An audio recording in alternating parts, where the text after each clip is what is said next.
Welcome, dear listeners, to a realm where words dance like brushstrokes across the canvas of imagination.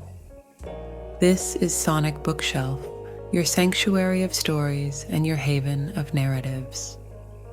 If you enjoy our content, could you please consider subscribe our channel, support the videos with your likes, leave a comment, and share your thoughts with us.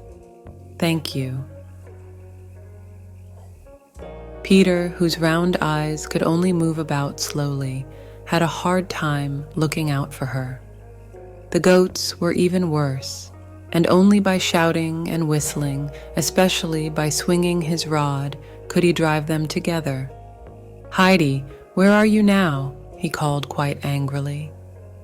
Here, it sounded from somewhere. Peter could not see her, for she was sitting on the ground behind a little mound, which was covered with fragrant flowers. The whole air was filled with their perfume, and the child drew it in long breaths. "Follow me now," Peter called out. "The grandfather has told me to look out for you, and you must not fall over the rocks." "Where are they?" asked Heidi without even stirring. "Way up there, and we have still far to go. If you come quickly, we may see the eagle there and hear him shriek." That tempted Heidi, and she came running to Peter with her apron full of flowers. "You have enough now," he declared. "If you pick them all today, there won't be any left tomorrow." Heidi admitted that, besides which she had her apron already full. From now on, she stayed at Peter's side. The goats, scenting the pungent herbs, also hurried up without delay. Peter generally took his quarters for the day at the foot of a high cliff, which seemed to reach far up into the sky. Overhanging rocks on one side made it dangerous, so that the grandfather was wise to warn Peter. After they had reached their destination, the boy took off his bag, putting it in a little hollow in the ground. The wind often blew in violent gusts up there, and Peter did not want to lose his precious load. Then he lay down in the sunny grass, for he was very tired. Heidi, taking off her apron, rolled it tightly together and put it beside Peter's bag. Then, sitting down beside the boy, she looked about her. Far down, she saw the glistening valley. A large field of snow rose high in front of her. Heidi sat a long time without stirring, with Peter asleep by her side and the goats climbing about between the bushes. A light breeze fanned her cheek, and those big mountains about her made her feel happy as never before. She looked up at the mountain tops till they all seemed to have faces, and soon they were familiar to her, like old friends. Suddenly, she heard a loud, sharp scream, and looking up, she beheld the largest bird she had ever seen flying above her. With outspread wings, he flew in large circles over Heidi's head. "Wake up, Peter," Heidi called. "Look up, Peter, and see the eagle there." Peter got wide awake, and then they both watched the bird breathlessly. It rose higher and higher into the azure, till it disappeared at last behind the mountain peak. "Where has it gone?" Heidi asked. "Home to its nest," was Peter's answer. "Oh, does it really live way up there? How wonderful that must be." "But tell me why it screams so loud?" Heidi inquired. "Because it has to," Peter replied. "Oh, let's climb up there and see its nest," implored Heidi. But Peter, expressing decided disapproval in his voice, answered, oh dear, not even goats could climb up there. Grandfather has told me not to let you fall down the rocks, so we can't go." Peter now began to call loudly and to whistle, and soon all the goats were assembled on the green field. Heidi ran into their midst, for she loved to see them leaping and playing about. Peter, in the meantime, was preparing dinner for Heidi and himself by putting her large pieces on one side and his own small ones on the other. Then he milked Barely and put the full bowl in the middle. When he was ready, he called to the little girl, but it took some time before she obeyed his call. "Stop jumping now," said Peter, "and sit down. Your dinner is ready." "Is this milk for me?" she inquired. "Yes, it is. Those large pieces also belong to you. When you are through with the milk, I'll get you some more.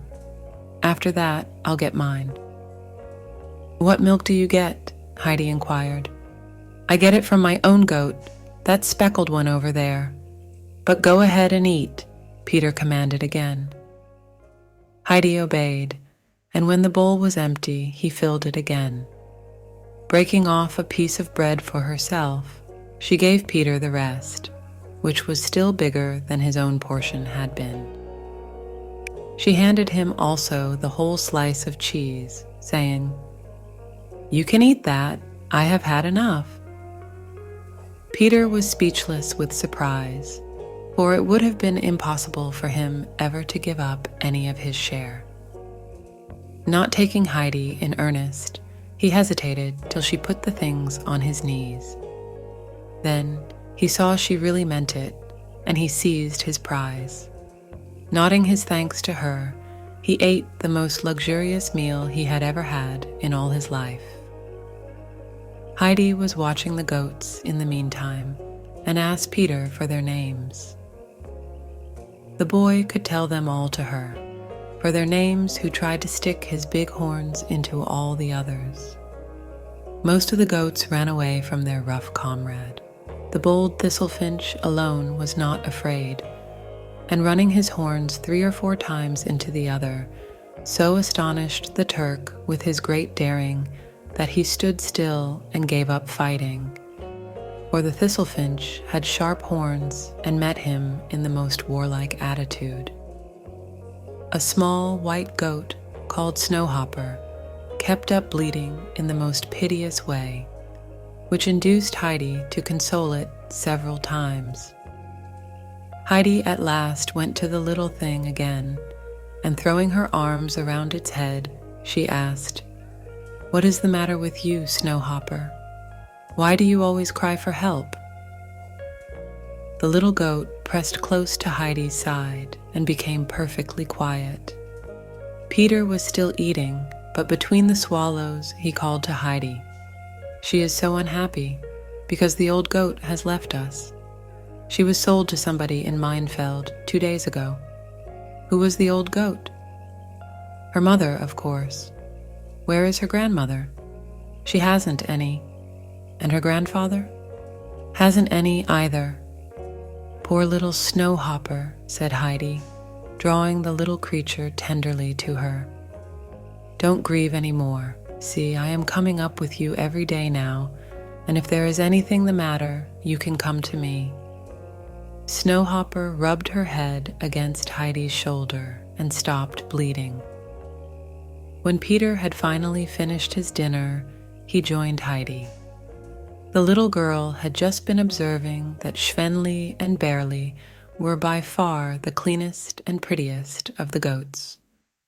They evaded the obtrusive Turk with a sort of contempt and always managed to find the greenest bushes for themselves. She mentioned it to Peter, who replied, "I know, of course they are the prettiest, because the uncle washes them and gives them salt. He has the best stable by far." All of a sudden, Peter, who had been lying on the ground, jumped up and bounded after the goats. Heidi, knowing that something must have happened, followed him. She saw him running to a dangerous abyss on the side. Peter had noticed how the rash thistle-finch had gone nearer and nearer to the dangerous spot. Peter only just came in time to prevent the goat from falling down over the very edge. Unfortunately, Peter had stumbled over a stone in his hurry and was only able to catch the goat by one leg. The thistlefinch, being enraged to find himself stopped in his charming ramble, bleated furiously. Not being able to get up, Peter loudly called for help. Heidi immediately saw that Peter was nearly pulling off the animal's leg. She quickly picked some fragrant herbs, and holding them under the animal's nose, she said soothingly, "Come, come, Thistlefinch, and be sensible. You might fall down there and break your leg. That would hurt you horribly." The goat turned about and devoured the herbs Heidi held in her hand. When Peter got to his feet, he led back the runaway with Heidi's help. When he had the goat in safety, he raised his rod to beat it for punishment. The goat retreated shyly, for it knew what was coming. Heidi screamed loudly, "Peter, no, do not beat him. Look how scared he is." "He well deserves it," snarled Peter, ready to strike. But Heidi, seizing his arm, shouted full of indignation, "You mustn't hurt him. Let him go." Heidi's eyes were sparkling, and when he saw her with her commanding mien, he desisted and dropped his rope. "I'll let him go if you give me a piece of your cheese again tomorrow," he said, for he wanted a compensation for his fright. "You may have it all tomorrow and every day, because I don't need it," Heidi assured him. "I shall also give you a big piece of bread if you promise never to beat any of the goats." "I don't care," growled Peter, and in that way he gave his promise. Thus the day had passed, and the sun was already sinking down behind the mountains. Sitting on the grass, Heidi looked at the bluebells and the wild roses that were shining in the last rays of the sun. The peaks also started to glow, and Heidi suddenly called to the boy, "Oh, Peter, look! Everything is on fire! The mountains are burning, and the sky, too. Oh, look! The moon over there is on fire, too. Do you see the mountains all in a glow? Oh, how beautiful the snow looks! Peter, the eagle's nest is surely on fire, too. Oh, look at the fir trees over there." Peter was quietly peeling his rod and looking up, said to Heidi, "This is no fire. It always looks like that." "But what is it then?" asked Heidi eagerly, gazing about her everywhere. "It gets that way of itself," explained Peter. "Oh, look, everything is all rosy now. Oh, look at this mountain over there with the snow and the sharp peaks. What is its name?" "Mountains have no names," he answered. "Oh, see, how beautiful. It looks as if many, many roses were growing on those cliffs. Oh, now they are getting gray. Oh dear, the fire has gone out and it is all over. What a terrible shame," said Heidi quite despondently. "It will be the same again tomorrow," Peter reassured her. "Come now, we have to go home." When Peter had called the goats together, they started downwards. "Will it be like that every day when we are up?" asked Heidi eagerly. "It usually is," was the reply. "What about tomorrow?" she inquired. "Tomorrow it will be like that, I am sure," Peter affirmed. That made Heidi feel happy again. She walked quietly by Peter's side, thinking over all the new things she had seen. At last, reaching the hut, they found the grandfather waiting for them on a bench under the fir trees. Heidi ran up to him, and the two goats followed, for they knew their master. Peter called to her, "Come again tomorrow. Good night."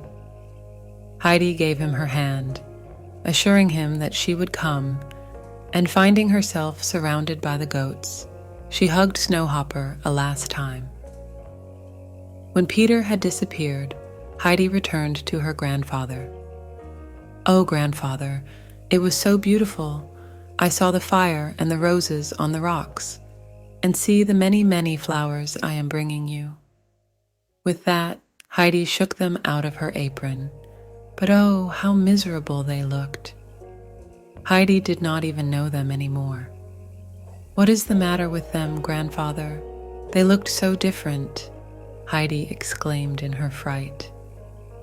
"They are made to bloom in the sun and not to be shut up in an apron," said the grandfather. "Then I shall never pick them any more." "Please, grandfather, tell me why the eagle screeches so loudly," asked Heidi. "First go and take a bath while I go into the shed to get your milk. Afterwards, we'll go inside together, and I'll tell you all about it during supper time." They did as was proposed, and when Heidi sat on her high chair before her milk, she asked the same question as before. "Because he is sneering at the people down below, who sit in the villages and make each other angry. He calls down to them, 'If you would go apart to live up on the heights like me, you would feel much better.'" The grandfather said these last words with such a wild voice that it reminded Heidi of the eagle's screech. "Why do the mountains have no names, grandfather?" asked Heidi. "They all have names, and if you tell me their shape, I can name them for you." Heidi described several, and the old man could name them all. The child told him now about all the happenings of the day, and especially about the wonderful fire. She asked how it came about. "The sun does it," he exclaimed. "Saying goodnight to the mountains, he throws his most beautiful rays to them, that they may not forget him till the morning." Heidi was so much pleased with this explanation that she could hardly wait to see the sun's good-night greetings repeated. It was time now to go to bed, and Heidi slept soundly all night. She dreamt that the little snowhopper was bounding happily about on the glowing mountains, with many glistening roses blooming round her. Chapter 4. In the grandmother's hut. Next morning, Peter came again with his goats, and Heidi went up to the pasture with them. This happened day after day, and in this healthy life, Heidi grew stronger and more sunburnt every day. Soon the autumn came, and when the wind was blowing across the mountainside, the grandfather would say, "You must stay home today, Heidi, for the wind can blow such a little thing as you down into the valley with a single gust." It always made Peter unhappy when Heidi did not come along, for he saw nothing but misfortunes ahead of him. He hardly knew how to pass his time, and besides, he was deprived of his abundant dinner. The goats were so accustomed to Heidi by this time that they did not follow Peter when she was not with him. Heidi herself did not mind staying at home, for she loved nothing better than to watch her grandfather with his saw and hammer.